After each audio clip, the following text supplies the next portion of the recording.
Hello बच्चों, मेरे YouTube channel पर आप सभी लोगों का बहुत बहुत स्वागत है। आज के वीडियो लेक्चर में हम लोग डिस्कस करने वाले हैं numericals and vector analysis 6 part के लेक्चर में हम लोग डिस्कस करेंगे important numericals based on addition of vectors and based on multiplication of vectors. तो आइए बच्चों देखते हैं। सबसे पहले आप लोग अपनी पेन और कॉपी निकाल लीजिए एंड स्टार्ट राइटिंग। ओके, तो आइए बच्चों, आइए देखते हैं आज का पहला सवाल इस वीडियो लेक्चर में।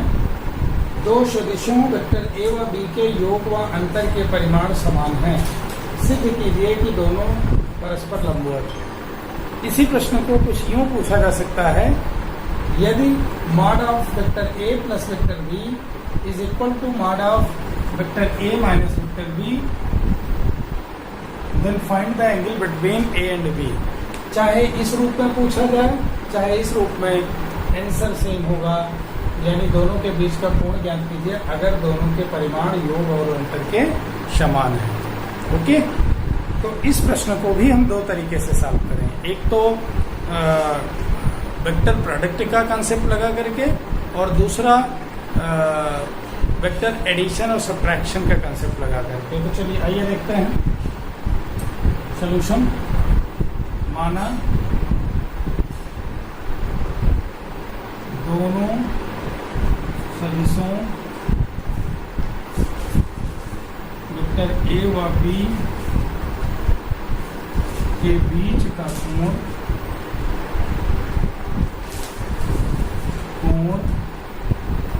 थीटा। मान लिया एक वेक्टर ए है, दूसरा वेक्टर हमारा बी है, दोनों के बीच का कोण थीटा है, ऐसा एज्यूम कर लेते। तो रिजल्टेंट वेक्टर क्या होगा? रिजल्टेंट वेक्टर का जो मैग्नीट्यूड होगा कितना होगा? अंडर रूट, इसको हम इस तरीके से लिखेंगे, mod of vector A plus vector B बराबर अंडर रूट ए square plus B square plus 2ab cos। समझ में आ रहा है बच्चों? दूसरी बात हम लिख सकते हैं, अगर इन दोनों सदिशों का अंतर का परिमाण लिखें, ओके, सब्ट्रैक्शन वेक्टर एस का magnitude that is vector A minus vector B, इसका लिखेंगे हो जाएगा A square plus B square minus 2ab cos। ये कैसे लिख रहे हैं? ए और बी के बीच का एंगल अगर थीटा है तो माइनस वेक्टर बी और ए के बीच का कोण कितना होगा? Okay, 180 minus theta. और इसमें इसका सबले वेक्टर ए और प्लस माइनस वेक्टर बी का हमें सब्ट्रैक्शन वेक्टर मिलेगा। ओके, तो ये इसका मैग्नीट्यूड इतना होगा। प्रश्नानुसार क्या दिया गया है? Mod of a plus mod of b is equal to mod of a, okay, mod of a minus mod of B.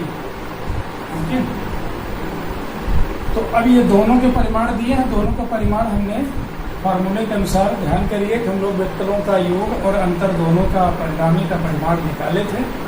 तो इसमें दोनों की वैल्यू पुट कर देते हैं, हमें मिलेगा under root A square plus B square plus 2ab cos theta is equal to under root A square plus B square minus 2ab cos theta. तो स्क्वायर करने पर, क्या करने पर? स्क्वायर करने पर दोनों का क्या हो जाएगा? A square plus B square plus 2ab cos theta, square उठा जाएगा जब स्क्वायर करेंगे। अब ये हो जाएगा A square plus B square minus 2ab cos theta. तो बच्चों ये बी स्क्वायर से कट गया, ए स्क्वायर से कट गया। If we take this on the left hand side, so we have 4ab cos theta comes out to be 0, that is cos theta is equal to 0, implies that theta is equal to pi by 2. So it means that दोनों vector अर्थात vector A is perpendicular to vector B. यानी vector A vector B के क्या हुआ, लंबवत हुआ, विवांत करा। A B के बीच का कोण 90 अंश है। यहाँ पर भी यही दिया गया है कि अगर ए बी के योग व अंतर के परिमाण समान है तो सिद्ध कीजिए परस्पर लंबवत हैं। हमने सिद्ध कर दिया। और ए बी के बीच का कोण निकालिए, कोण निकाल लिया। ए बी के बीच का कोण 90 डिग्री है। तो दोनों तरीके से दोनों प्रश्नों में जो बात लिखी गई है एक तरीके से, यानी योग का परिणामी का परिमाण और अंतर के परिणामी का परिमाण जो जनरल फार्मूला है उस फार्मूले में पुट करके हम लोगों ने कैलकुलेट किया। Let us try to solve the same problem in another way. तो इसको दूसरे तरीके से कैसे हम करते हैं ये बच्चों देखते हैं।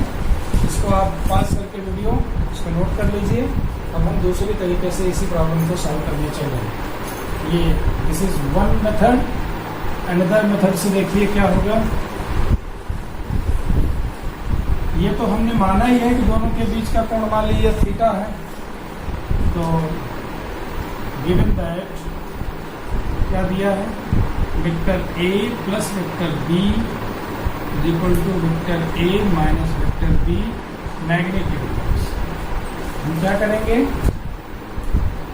Squaring both sides, squaring both sides, दोनों पक्षों का वर्ग करने पर, का वर्ग करने पर क्या मिलेगा हमको, we will find vector A plus vector B mod whole square vector A minus vector B whole square. And in place of that you will write vector A plus vector B dot itself vector A plus B vector. क्यों ऐसा लिख रहे हैं, क्योंकि properties of scalar product में हमने लिखा है if we take dot product of two vector, two shape vector, you will get square of magnitude of the vector. यानी दो किसी सदिश को उसी के साथ डॉट प्रोडक्ट के रूप में अगर हम लिखते हैं हमें उसके परिमाण का वर्ग मिलता है। तो ये अगर परिमाण का किसी वेक्टर के परिमाण का वर्ग है इसका मतलब we can write it as dot product of the same vector itself. यानी उसी वेक्टर के डॉट प्रोडक्ट के रूप में हम उसको लिख सकते हैं आपस में। तो यहाँ पर A प्लस B वेक्टर जो है एक रिजल्टेंट वेक्टर है, इसका मैग्नीट्यूड का स्क्वायर है। तो हम A प्लस B वेक्टर को A प्लस B वेक्टर के डॉट प्रोडक्ट के साथ लिख सकते हैं।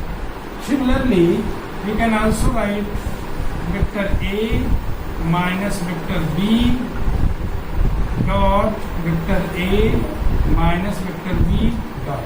क्योंकि ये सब्ट्रैक्शन वेक्टर है, तो सब्ट्रैक्शन वेक्टर के मैग्नीट्यूड का स्क्वायर अगर है तो subtraction vector dot subtraction vector we can do it, हम लिख सकते हैं डॉट के प्रोडक्ट के साथ। तो अगर इसको हम डॉट प्रोडक्ट के रूप में लिखें A dot A plus B dot B plus A dot B plus B dot A, okay. And here we can write A dot A minus A dot B minus B dot A plus B dot B। As you know, A dot A is nothing but it is actually A square and A dot A इधर का A dot A इधर का काट सकते हैं, B dot B इधर का B dot B इधर का काट सकते हैं। And here we have A dot B इधर, A dot B इधर minus, so we have 2A dot B and here B dot A and B dot A, 2B dot A, as you know, equal to 0. 4A dot B is equal to 0. That means A is perpendicular to B. इसका मतलब क्या हो गया? That is theta is equal to 90 degree. कैसे हुआ? हमने vector की property को बताई है आप लोगों को कि अगर दो सदिशों का अदिश गुणनफल शून्य है इसका मतलब कि दोनों सदिश परस्पर क्या हैं, लंबवत हैं, म्यूचुअली परपेंडिकुलर हैं। ये we have A dot B is equal to 0 क्यों? क्योंकि 4 नेवर भी इक्वल टू 0, 4 तो एक नंबर है और नॉन जीरो नंबर है, तो जीरो हमारा ए डॉट बी ही होगा, अर्थात ए बी परपेंडिकुलर है, या कहें कि दोनों के बीच का एंगल कितना है 90 डिग्री। तो this is another way of solving the same given problem. हमें मैग्नीट्यूड का मैग्नीट्यूड इक्वल है, एडिशन और सब्ट्रैक्शन का उनका स्क्वायर कर दिया, उन्हें शेप वेक्टर के डॉट प्रोडक्ट के रूप में दोनों साइड में लिख लिया, और जो कॉमन चीज़ें हमको काट दिया दोनों पक्षों में। और यहाँ पर आप लॉजिकली लिख सकते हैं since b dot a is equal to a dot b. क्यों इस लॉजिक को लिख रहे हैं? क्योंकि dot product is a commutative, यानी हमारा अदिश गुणनफल क्रम विनिमय होता है, तो हम चाहे बी डॉट ए लिखें चाहे ए डॉट बी लिखें, दोनों के स्थान पर हम ए डॉट बी लिख सकते हैं। 2 2 4 ए डॉट बी आ गया और ए परपेंडिकुलर टू बी हो गया। तो ये बच्चों रहा पहला सवाल। अब हम दूसरा सवाल लेते हैं, वो भी एडिशन पर ही। दो सदिश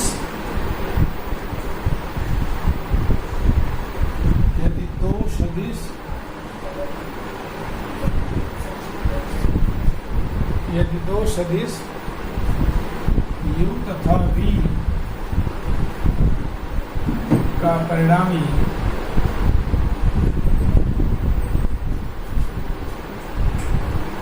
वेक्टर u के लंबवत है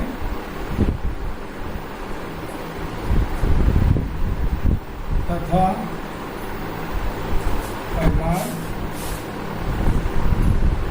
परिमाण v/2 है, तो u व v के बीच का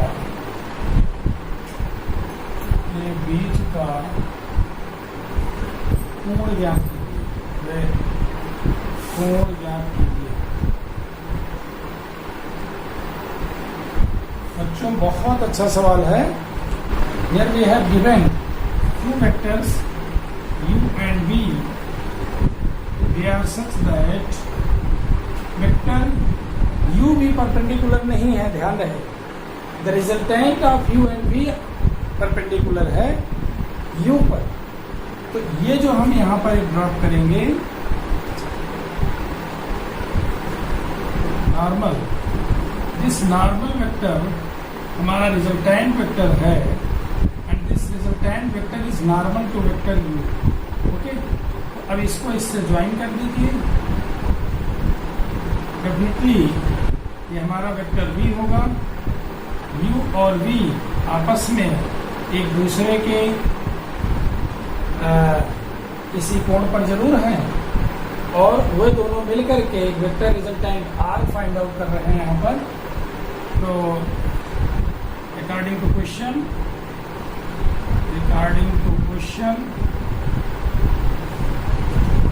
we have given here r magnitude is equal to v/2.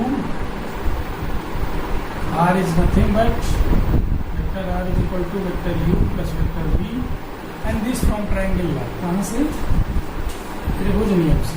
त्रिभुज नियम सिंपली यही कहता भी, त्रिभुज नियम से। इस ट्रायंगल लाइन दो वेक्टर u और v हैं, ज्योमेट्रिकली इनको हम ऐड अप करें तो we will find the resultant vector r which is directed in this direction, normal to vector u, and we have to find out the angle between UV where magnitude of vector r is there. So how we can do this? Let us try to solve.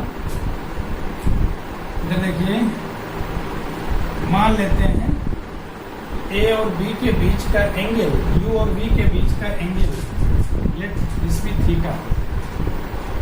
ये कितना है? Theta है। इसमें हमें find out क्या करना है? ये एंगल, ये थीटा मालूम हो जाएगा दिए गए आरेख में। साइन थीटा कितना होगा? लंब बटे विकर्ण r upon v/2 upon v, that is 1/2 that means theta is equal to 30 degree. ये हमारा 30 डिग्री आ गया, theta is equal to 30 degree. तो ए और बी के बीच का angle between vector a, vector u and b, vector u and vector v is come out to be 180 minus theta, that is 180 minus 30 और it is 150 degree. तो 150 degree बच्चों दोनों के बीच का एंगल आएगा। एंगल जब भी मेजर करते हैं इस बात को ध्यान रखिए कि जो वेक्टर हमारा गया है उस वेक्टर के रिस्पेक्ट में, and that is the angle between u and v, that is 180 minus theta. हमने थीटा निकाल लिया इस ट्रायंगल की प्रॉपर्टी से। ओके होते हैं। Okay, let us try to solve question third. A के किस मान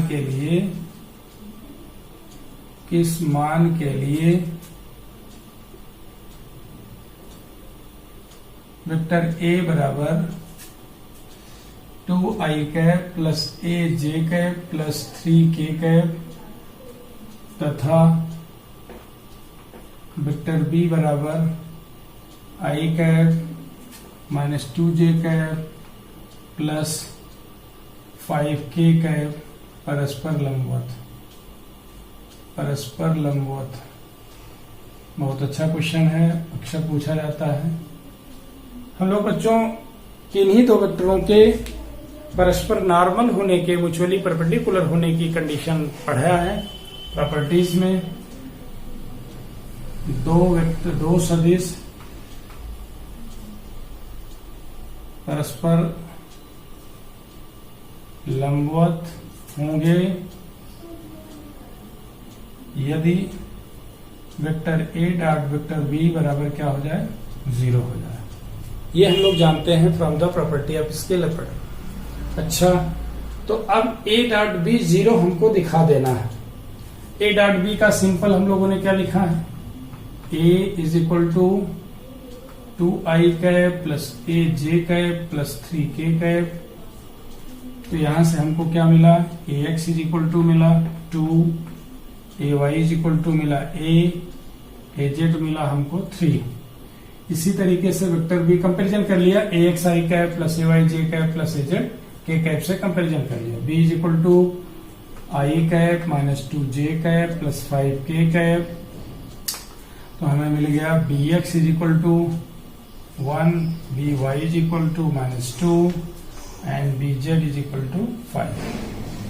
तो अब आपको बच्चों पता है कि vector a dot vector be in terms of its component अगर हम लिखें, it would be a x b x plus a y b y plus a z b z. और इसको जब हम हल करेंगे तो इनका आपस में मल्टीप्लाई कर देंगे, 2 into 1 plus a into minus 2 plus 3 into 5 equal to, okay, that is a dot b इतना होगा। तो हमारे पास क्या आ गया, 2 माइनस 2a प्लस 15, ओके, यानी ये आ गया 17 minus 2a, a dot b की वैल्यू, ए डॉट बी इतनी आ गई। बट अकॉर्डिंग टू क्वेश्चन, प्रश्न के अनुसार question a dot b should be equal to कितना होना चाहिए, 0, that is 17 minus 2a is equal to 0, that is 2a is equal to 17 और you can say a is equal to 17/2। So a की value जो हमारे पास आ गई 17/2 आ गई। यानी यहां पर अगर हम 17/2 ये लिख दें पॉजिटिव, तो अगर इसको हम डॉट प्रोडक्ट लेंगे तो नैसर्गिक रूप से हमारा क्या आ जाएगा, वेक्टर ए बी नॉर्मल हो जाएगा। यानी दोनों का ए डॉट बी निकालेंगे तो हमें 0 मिलेगा। यहाँ देखिए 17/2 करेंगे तो 17 माइनस 17 आ जाएगा। ओके, तो बच्चों हमेशा डॉट प्रोडक्ट निकालते समय दो वेक्टर दिए गए हों तो बी केयरफुल। फर्स्टली आप इस गिवन वेक्टर को इसके कंपोनेंट से कंपैरिजन करके ax, ay, az लिखेंगे। सेकेंडली दूसरे वेक्टर b को उसके कंपोनेंट से कंपेयर करके उसका कंपोनेंट bx, by, bz लिखेंगे। And then after write the formula a dot b is equal to ax dx, ay by plus az dz and putting the value you will get a dot b. Since here condition is given, vectors are perpendicular. Up to what value of a, these two vectors are perpendicular. यानी a के किस मान के लिए दोनों लंबवत हैं। As we know from the property of scalar product that two vectors are only perpendicular to each other only if their dot product is equal to 0. तो यहाँ डॉट प्रोडक्ट लेना है हमको, इसे जीरो के बराबर इक्वेट करना है और तो हमें एक ही एक्चुअल वैल्यू पता चलेगी जिस वैल्यू पर दोनों वेक्टर्स परस्पर म्यूचुअली परपेंडिकुलर होंगे। तो आइए बच्चों फिर अगला क्वेश्चन देखते हैं। क्वेश्चन 3 हो गया। किसी वस्तु पर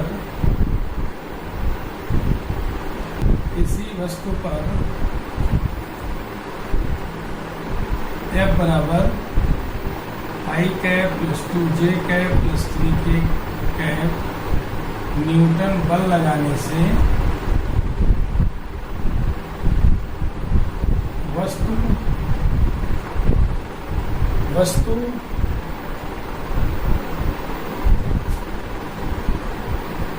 I cap plus 2j cap minus k cap से 2i cap plus 3j cap minus 2k cap विस्थापित हो जाती है।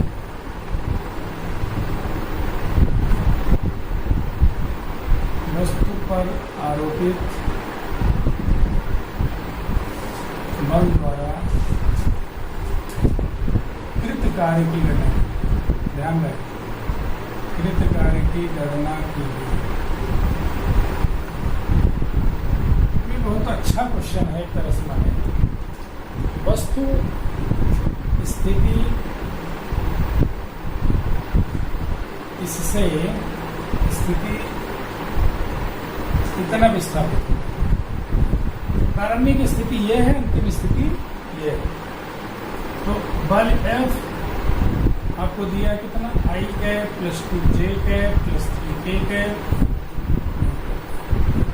इतना मीटर से इतना metre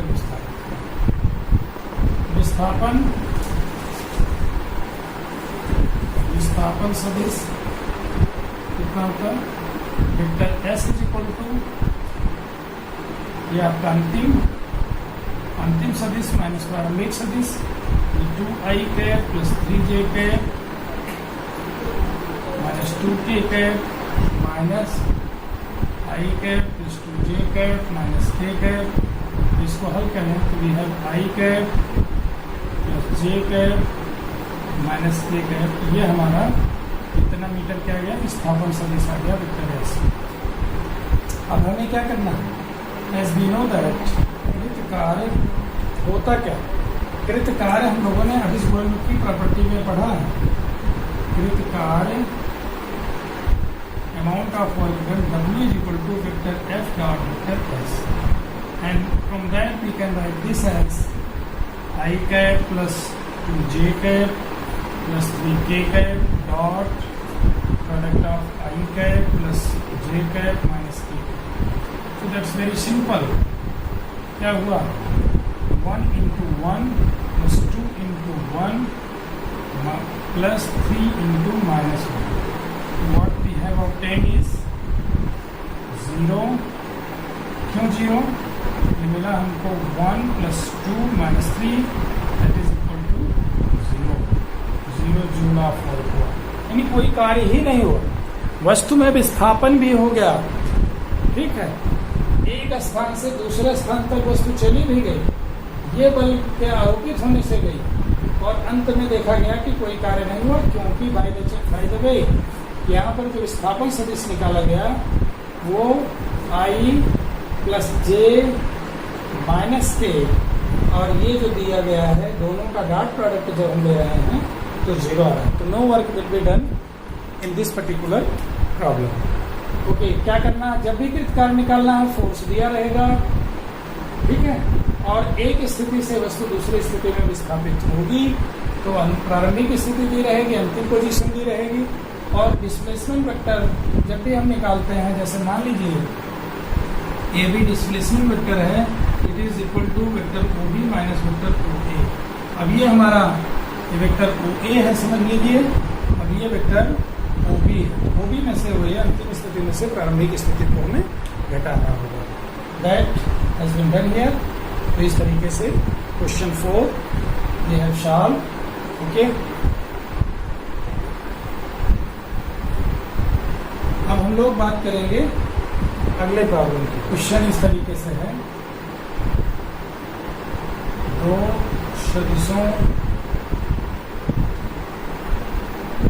vector A is equal to 3i plus J plus 2k, 3i plus J plus 2k तथा vector B is equal to 2i minus 2j plus 4k, 2i minus 2j plus 4k।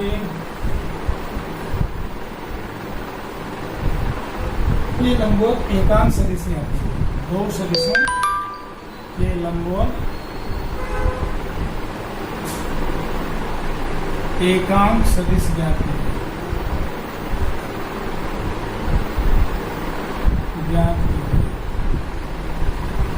बहुत अच्छा प्रश्न है।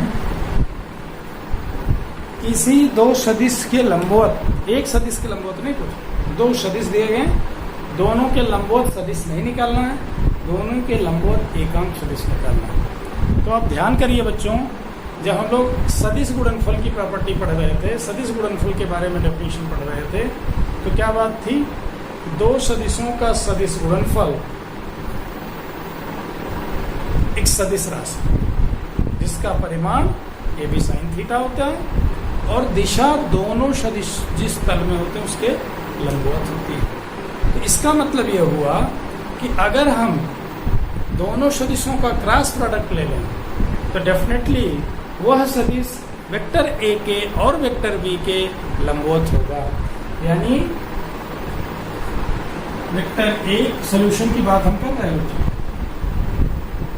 Vector A cross vector b, सदिश ए और सदिश B, सदिश ए, वेक्टर ए तथा वेक्टर बी दोनों के लंबवत सदिश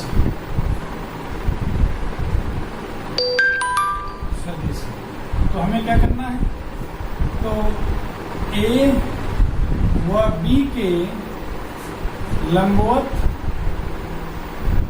एकांक सदिश क्या करोगे, एकांक सदिश बराबर क्या होगा, vector A cross vector B upon mod of vector A cross vector B.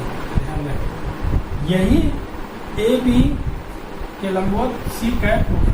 मान लीजिए A cross B is equal to vector C, तो सी कैप जो होगा यानी जो ए के भी लंबवत होगा और बी के भी लंबवत होगा, वह वेक्टर सी का एकांक सदिश उस मूल वेक्टर ए क्रॉस बी में उस वेक्टर के मैग्नीट्यूड से क्या कर देना है, डिवाइड कर देना है। बच्चों ये बात ध्यान रखिए। इसमें हम लोग क्या करेंगे, सबसे पहले हम लोग ये करते हैं, let us first calculate A cross B vector. Here we have given vector A is equal to 3i cap plus J cap plus 2k cap. यहाँ से हमको मिल गया ax is equal to 3, ay is equal to 1 and az is equal to 2. Similarly, b vector is written here 2i minus 2j plus 4k. That is bx is equal to 2 and by is equal to minus 2 and bz is equal to 4. So how we can write vector a cross b? Vector a cross vector b is very simple and we have discussed so far in previous lecture. Okay, cross product में property में we can write this as I cap, J cap, K cap, and here first AX, AY, AZ, that is 3, 1 and 2. Similarly BX, BY, BZ, that is equal to 2 minus 2 and 4. इसको अगर हम हल करें something I cap plus something J cap, okay, plus something K, इसको minus में लिखते हैं, minus something J cap. तो इसका ध्यान रहे, इसका इसमें माइनस इसका इसमें, तो 4, 1 into 4 माइनस माइनस 4, ओके। इसी तरीके से J कैप का माइनस के साथ लिखेंगे 3 into 4 minus 1 into 2 into 2 into 2 into 2, okay. इसी तरीके से K कैप का जब लिखेंगे तो ये 3 into minus 2 minus 1 into 2 so we have got is equal to 4 minus 4 8 I cap, यहाँ 12 minus 4 8 minus 8 J cap, okay. यहाँ पे क्या है minus 6 minus 2 minus 8 K cap. So very simple। तो कितना आ गया 8 I cap minus 8 J cap minus 8 K cap, okay. तो ये बहुत क्लियरली हम लोगों ने एक क्रॉस बी निकाल लिया। अब by putting this value of let us calculate magnitude of vector A cross B. Magnitude of vector A cross B अगर हम करेंगे तो क्या आएगा, under root 8 square plus minus 8 का स्क्वायर प्लस माइनस 8 का square that is equal to 8 under root 3। 8 common ले लें, 1 square plus 1 square plus 1 square, तो अंडर रूट 3 आएगा, 8 बाहर रहेगा, 8 अंडर रूट 3 होगा। Therefore C cap is equal to A cross B की वैल्यू क्या है 8 I cap minus J cap minus K cap upon 8 under root 3, 8 से 8 कैंसिल हो गया, तो हमारा आ गया vector I cap minus J cap plus minus K cap upon under root 3। So our result is very simple, that is हमारा जो vector है I cap minus J cap minus K cap upon under root 3, that is the vector which is normal to vector A and also normal to vector B, and also this is not only normal but it is unit vector which is normal to A and B। दोनों के normal unit vector है, A के भी normal है, B के भी normal है, और नॉर्मल की जो कंडीशन लगाएं A डॉट C कैप निकालें तो भी 0 मिलेगा हमको, क्योंकि 3 minus 1 minus 2 0। इसी तरीके से B के साथ भी लिखेंगे -4 और ये +2 और +2, तो 4 -4 ये भी 0 मिलेगा। तो दैट्स गुड क्वेश्चन। और इस पर एक जैसे मान लीजिए हम लोगों ने निकाला वर्क डन, तो torque acting on any body, अगर फोर्स लगा के उसको हम ट्विस्ट कर रहे हैं तो किस पोजीशन वेक्टर पर हम फोर्स लगा रहे हैं। तो अगर हमें वेक्टर R पता हो, समथिंग वेक्टर F जो लगा है ये पता हो, we can calculate vector torque vector का is equal to vector R cross vector F। तो बहुत सिंपल है, A क्रॉस B का सिंपल फंडा I J K AX AY AZ EX BY BZ। तो R क्रॉस F यहाँ से करने के लिए X Y Z and FX FY FZ। R जब भी हम लिखेंगे तो R को क्या लिखेंगे XI cap plus YJ cap plus ZK cap. इसी तरीके से वेक्टर F लिखेंगे FXI cap plus FYJ cap plus FZ cap. तो कुल मिलाकर के आज हमने 5 इम्पॉर्टेंट न्यूमेरिकल प्रॉब्लम्स को डिस्कस किया आप लोगों के बीच में। आशा करता हूँ कि आपको समझ में आया होगा। इसको अपनी अपनी कॉपी पर क्वेश्चन को लिखिए, उसका सलूशन लिखिए कि हमने हर उस पहलू को छुआ है जिसमें आपको दिक्कत हो सकती है। तो सबसे इस तरह के डॉट प्रोडक्ट क्रॉस प्रोडक्ट लेते समय सबसे पहले आप कंपोनेंट से कंपैरिजन करके AX AY AZ BX BY BZ से ए कंपोनेंट को अलग से निकाल लीजिए, फिर ARDB का सिंपल फार्मूला लगाइए, क्रॉस B का सिंपल फार्मूला लगाइए। तो डिटरमिनेंट की वैल्यू कैसे सॉल्व करते हैं इसका बहुत विस्तृत हमने प्रॉपर्टीज ऑफ क्रॉस प्रोडक्ट में चर्चा किया था, उसको जरूर देखें। इस वीडियो को देखने से पहले इसके पहले सीरीज के वीडियो खास करके vector analysis 4th, vector analysis 3rd जरूर देखें, क्योंकि उसमें हमने डॉट प्रोडक्ट और क्रॉस प्रोडक्ट को बहुत डिटेल में समझाया है। एंड विदाउट दैट या एडिशन ऑफ वेक्टर उसके पहले का जो है, तो बिना उन सबको स्टडी किए ये वीडियो आपको समझ में कम आएगा। तो इट इज़ माई एडवाइस कि आप वेक्टर एनालिसिस को जब भी पढ़ना शुरू करें तो फ्रॉम वेक्टर एनालिसिस पार्ट 1 से लेकर के 6 तक आएंगे, और अभी हम इस सीरीज में कुछ और न्यूमेरिकल ऐड कर सकेंगे तो और ऐड करेंगे। इसके बाद हम लोग फिर आगे चर्चा करेंगे मोशन इन ए प्लेन की, जिसमें स्पेशली हमको पढ़ना है प्रोजेक्टाइल मोशन, और एक कुछ प्रॉब्लम्स हम लेंगे मोशन अक्रॉस रिवर की, माइंड रेन की प्रॉब्लम, ये रिलेटिव वेलोसिटी के कंसेप्ट पर बेस्ड है, उसकी चर्चा हम किसी वीडियो में करेंगे। तो आशा करता हूँ कि आपको आज का वीडियो पसंद आया होगा, और अगर if you have any problem write your comment. Okay, bye.